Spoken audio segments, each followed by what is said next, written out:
Friends, we work so hard making these videos for you, and we really need your support. A simple like and a small comment make a huge difference, helping YouTube share our stories with more people who love a good scare. Thank you so much for your support. You've probably heard stories about the evil eye, how it can bring down even the meatiest person. Well, today's story is about something just as terrifying. Imagine hearing the words, "It's just a matter of time. Your sacrifice will cure my son." Who would say such a thing, and why? To find out, you'll have to stick with me. The scene opens in an art gallery. Canvases shine in the dim light. Dozens of paintings hang on the walls, and in the middle of it all stands AJ.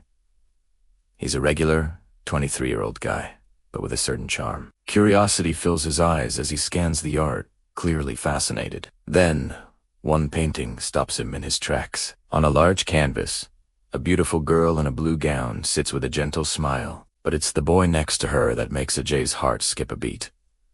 The face in the painting is his own. Who could have painted me?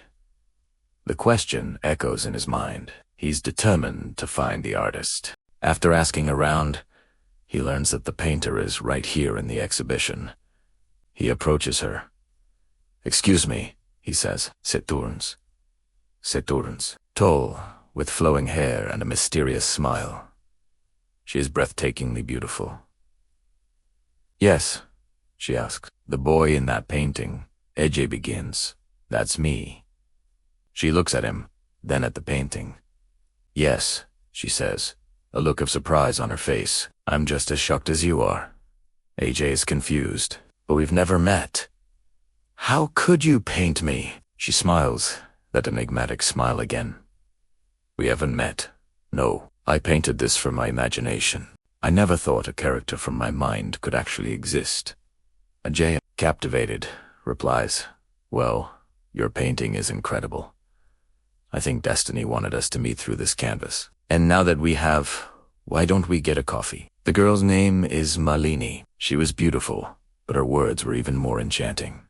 It felt like she was casting a spell with every sentence. Ajay was completely drawn in, and they went for coffee. They talked for hours, and quickly became friends. "I'm new to this city," Malini confessed, "and I don't really know anyone. You're the first person I've felt comfortable with. Will you be my friend?" Her directness was different from other girls, and AJ found himself completely smitten. AJ was the only child of a middle-class family. His parents adored him, and he was busy preparing for his civil service exams. The very next day, as he was leaving his study institute, Malini was there waiting for him. "Hi Jay, how are you?" He was surprised. "You're here. How did you know I'd be here?" She laughed lightly. "You told me yesterday which institute you study at? Or did you forget?" AJ couldn't recall telling her, but he brushed it off. "Well, there's a park nearby," she suggested. "Let's go chat for a bit." In the park, Malini pulled out a small container. "Look what I brought for you," she said, her eyes sparkling. "My mother made this rice pudding especially for you."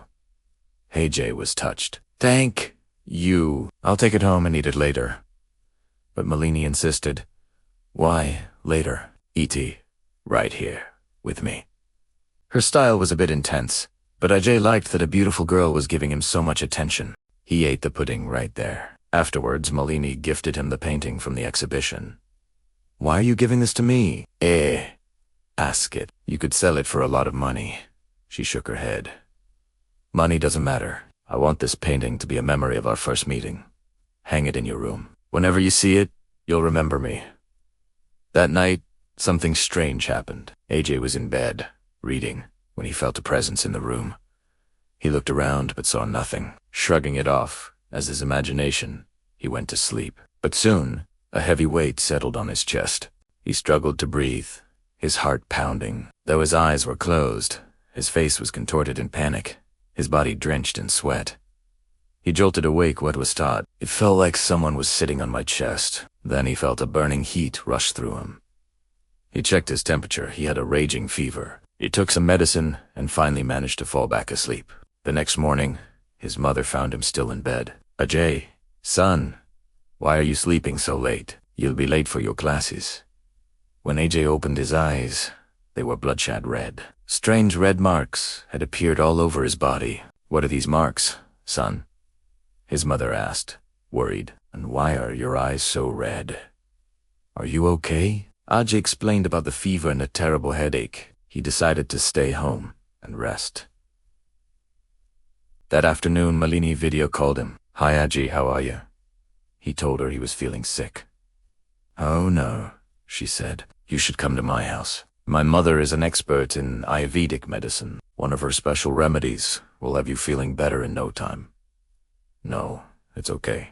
I've taken medicine, he said. As he was talking, Malini's face on the screen suddenly twisted into a horrifying, monstrous visage. The phone slipped from his hands. What happened? Atre. Hell. When he picked it up, her face was normal again. It must have been a network glitch, he thought. Their closeness grew. Malini often brought him gifts. One day, she tied a black thread around his wrist. This will protect you from the evil eye, she said. Then she added, there's a special prayer ceremony at my house tomorrow. Can you come? My mother really wants to meet you. Atre agreed. What time is the puja? Come by evening, she said. The main ceremony is at night.